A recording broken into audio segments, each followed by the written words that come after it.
Assalamualaikum warahmatullahi wabarakatuh. Waalaikumsalam. Anak-anak, apa kabarnya hari ini, Nak? Baik. Alhamdulillah. Ada baiknya kita berdoa ya, semoga pembelajaran kita hari ini dapat berjalan dengan lancar. Ibu minta Sagli untuk memimpin doa. Bersiap, berdoa dimulai, berdoa selesai. Terima kasih Sagli. Sebelumnya Ibu mau tanya, kalian sudah mengisi absen di Google Classroom? Sudah. Bu. Sudah semua mengisi ya. Sudah, Bu. Belajar supaya kita lebih bersemangat hari ini ya. Kita akan menyanyikan lagu Indonesia Raya.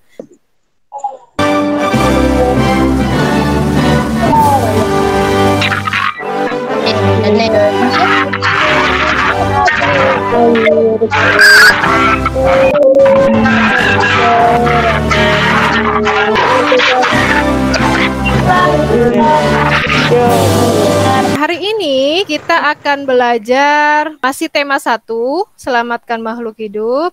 Subtema 2, hewan sahabatku, pembelajaran 1. Dalam pembelajaran ini adalah indikator, yaitu yang pertama mengkategorikan hewan berdasarkan 3 cara perkembangbiakannya dan membuat laporan tentang perbedaan kehidupan ekonomi dari 2 negara terkait kondisi geografisnya dengan benar. Tujuan pembelajarannya, melalui gambar dan tayangan video yang Ibu sajikan, kalian dapat mengkategorikan hewan berdasarkan 3 cara perkembangbiakannya. Dan yang terakhir, melalui tayangan video, kalian mampu membuat laporan tentang perbedaan kehidupan ekonomi dari 2 negara terkait kondisi geografis dengan benar melalui diagram Venn. Ibu sudah share ya link Nerpotnya. Kalian sudah masuk semua? Sudah, Bu. Sudah, Bu. Baik, kita mulai ya, Nak ya. Nanti setelah kalian belajar pembelajaran hari ini, manfaatnya itu. Jadi kalian tahu nanti ketika mau beternak, ya, kalau beternak nanti kalian sudah tahu, oh hewan ini berkembang biaknya dengan cara yang seperti ini, gitu ya. Jadi nanti kita bisa ikut melestarikan hewan yang sebagai sumber makanan kita. Pada pembelajaran sebelumnya kita sudah belajar nih ya. Kita sudah belajar apa nih Clarissa kemarin? Vegetatif, generatif, kembangbiakan tumbuhan dengan generatif dan vegetatif. Iya, betul. Kemarin kita sudah belajar mengenai perkembangbiakan tumbuhan secara generatif dan vegetatif ya. Kalian amati gambar yang ada pada layar kalian. Kalian amati. Coba, Juna, ini gambar apa sih, Juna? Sapi dan ayam, Bu. Fakih, apa sih yang kamu tahu tentang 2 hewan ini? Ayam telurnya bisa dibuat bermakanan dan sapi juga dagingnya juga bisa dibuat makanan juga. Lalu coba Yasmin, apa sih manfaatnya nih hewan ini, Yasmin? Sapi, susu dan dagingnya bisa dikonsumsi, ayam, telur dan dagingnya juga bisa dikonsumsi. Iya, berarti daging, susu, dan telur ini merupakan sumber makanan manusia, ya. Nah, ada yang mau tanya nggak? Saya, Bu Haikal. Hewan tersebut berkembang biak dengan cara apa, Bu? Ada yang tahu nggak sih hewan tersebut nih berkembang biak dengan cara apa? Bertelur. Betul, ya. Nah, hewan-hewan ini kan katanya sebagai sumber bahan makanan kita, ya. Lalu bagaimana nih jika hewannya habis atau punah? Maka sumber makanan kita pasti juga akan berkurang, betul ya. Nah, untuk itu supaya dia tidak berkurang atau tidak punah, maka dia berkembang biak. Bagaimana cara hewan berkembang biak?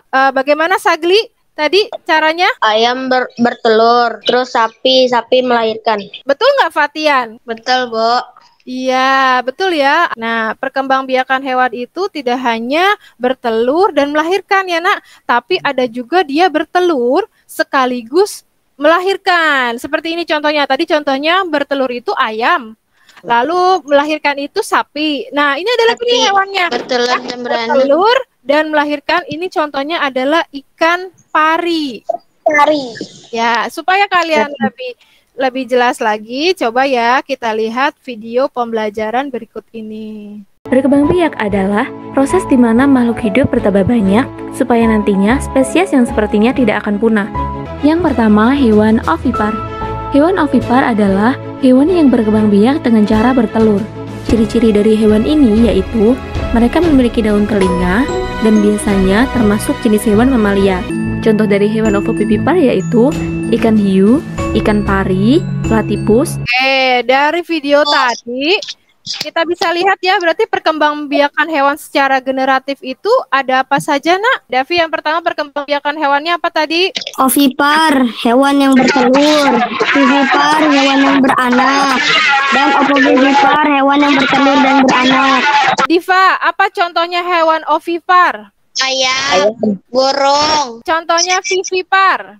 Sapi, kucing, kambing, Ya, apa contohnya ovovivipar, Kemal? hiu, ikan Ya. pari, ular. Iya, betul. Itu contohnya ya. Coba nih, bisa nggak nih kalian nih ya? Perintahnya pasangkanlah hewan dengan jenis perkembangbiakannya dengan tepat. Jadi kalian klik gambar hewannya dengan jenis perkembangbiakannya yang tepat. Apakah dia ovipar, vipar, atau dia ovovivipar. Dah, Bu. Oke, sudah ya Nak ya. Sekarang coba kita lihat. Hewan sapi jenisnya adalah Vivipar. betul, vivipar. Ikan. Ovipar. Nah, contohnya ya, yang melahirkan, yang bertelur, dan melahirkan dan beranak. Sekarang coba Ibu tanya, Davi, coba kamu jelaskan 3 jenis perkembangbiakan hewan. Ya, ayam adalah hewan ovipar ya yang bertelur, dan sapi adalah hewan vivipar yang beranak, dan ikan pari adalah hewan yang termasuk ovovivipar yang bertelur dan beranak. Iya, bagus sekali ya. Jadi, perkembangbiakan hewan secara generatif ada 3. Ovipar, vivipar, ovovivipar. ya, betul sekali ya. Kita lanjutkan nih, hewan ini nih berkembang biak dengan cara apa? Bertelur. Ibu punya teks laporan mengenai bebek. Telah Ibu bacakan, kalian simak dengan baik. Nanti kalian tuliskan ide pokok dari setiap paragraf. Paragraf pertama, bebek adalah unggas yang hidup di darat tetapi menyukai perairan. Lalu paragraf yang kedua, bulu bebek tidak pernah basah meskipun ia berenang dan menyelam. Dituliskan paragraf pertama dan paragraf kedua, ide pokoknya apa? Coba Ibu minta Dewi bacakan ide pokok paragraf kedua. Bulu bebek tidak pernah basah saat berenang dan menyelam. Benar nggak Kak Ira? Jawaban dari Dewi. Benar, Bu. Oke, alhamdulillah sudah bisa menyebutkan ide pokok ya, walaupun teksnya hanya kalian simak. Kehidupan bebek itu biasanya ada di peternakan ya, peternakan bebek. Peternakan bebek ini biasanya adanya di daerah apa ya?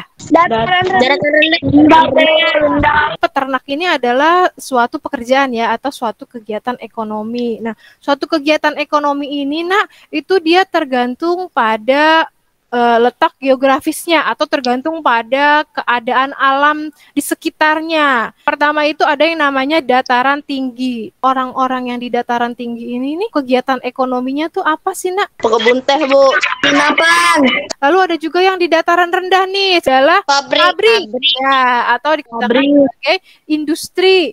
Lalu yang sebelah kanan ini adalah toko kelontong. Ya, ya, kegiatan ekonomi atau pekerjaan yang bisa dilakukan oleh orang-orang di pesisir pantai itu yang pertama Nelayan. nelayan, Bu. Lalu yang sebelah kiri ini Berwisata. nah, begitu juga dengan negara-negara di Asia Tenggara, ya, dengan letak geografisnya yang berbeda, maka kegiatan ekonomi di negara ASEAN itu juga sangat beragam, ya. Safira yang membacakan teksnya. Potensi ekonomi negara-negara anggota ASEAN. Kawasan Asia Tenggara terletak pada jalur perdagangan dunia. Supaya kalian lebih memahami apa saja sih kegiatan ekonomi di negara-negara anggota ASEAN. Sekarang kita saksikan video mengenai kegiatan ekonomi negara-negara ASEAN. Yang pertama adalah Indonesia. Negara kita memiliki sumber daya alam yang sangat beraneka ragam. Mayoritas penduduk kita bergerak di bidang pertanian, perikanan, dan pertambangan. Negara ketiga adalah Singapura. Singapura adalah negara ASEAN yang paling maju di antara negara lain. Negara terakhir adalah Filipina. Mata pencaharian utama penduduk Filipina adalah pertanian dan perkebunan. Nah, itu tadi ya kegiatan-kegiatan ekonomi yang berada di negara-negara anggota ASEAN. Jadi berbeda letak geografisnya, berbeda bentuk alamnya, berbeda pula dia kegiatan ekonominya, seperti itu. Setelah kalian simak, coba Safira, apa coba kegiatan ekonomi di negara Thailand? Pertanian dan perkebunan. Kalau negara Singapura, coba Rafifa, apa kegiatan ekonominya? Dan kembangkan. Singapura itu negara yang sangat maju ya Nah ya, dia lebih kepada industri dan perbankan. Ya, itu tadi contohnya ya. Nah, coba nih nanti Ibu minta kalian mengerjakan LKPD 3. Ya, coba diambil bukunya. Ya, kalian pilih dulu 2 negara, misalnya Indonesia dan Thailand, boleh. Nanti kalian tuliskan, misalnya kegiatan ekonominya pertanian. Kedua negara Thailand, apa nih kegiatan ekonomi Thailand tadi ya? Pariwisata, perkebunan. Sudah paham nak untuk LKPD yang ketiga? Paham, Bu. Kerjakan di buku nanti dikirimkan melalui Google Classroom. LKPD yang ketiga tadi sudah kalian tulis. Coba nih, Sudah, Bu. tahu mau lihat, coba Afrian. Perekonomian Indonesia dan Thailand ya Bu. Perikanan, peternakan, pertambangan, perindustrian. Thailand ekonominya pertanian, perkebunan, kehutanan, pertambangan, industri, dan pariwisata. Oke, tadi Afrian terima kasih ya. Tadi hasil pekerjaan Afrian di LKPD yang ketiga. Nah, tadi kan kita sudah belajar mengenai kegiatan ekonomi dari negara-negara ASEAN. Siapa yang bisa menyimpulkan? Coba. Letak geografis mempengaruhi suatu ekonomi negara. Bagus ya Akbar, ya betul ya tadi kata Akbar bahwa kesimpulannya letak geografis suatu negara itu mempengaruhi kegiatan ekonomi. Biar nggak bosan, kita sama-sama kita main game ya, biar kalian tetap semangat. Sudah Oke. Ya, diklik karakternya ya. Kalian mau karakternya apa? Oke, sudah siap semua? Sudah, Bu. Siap, Bu. Sudah siap. Oke, kita mulai ya. Oke. Nomor 1, dibaca baik-baik nak. Pertanyaan selanjutnya. Oke, sudah selesai ya. Kita lihat.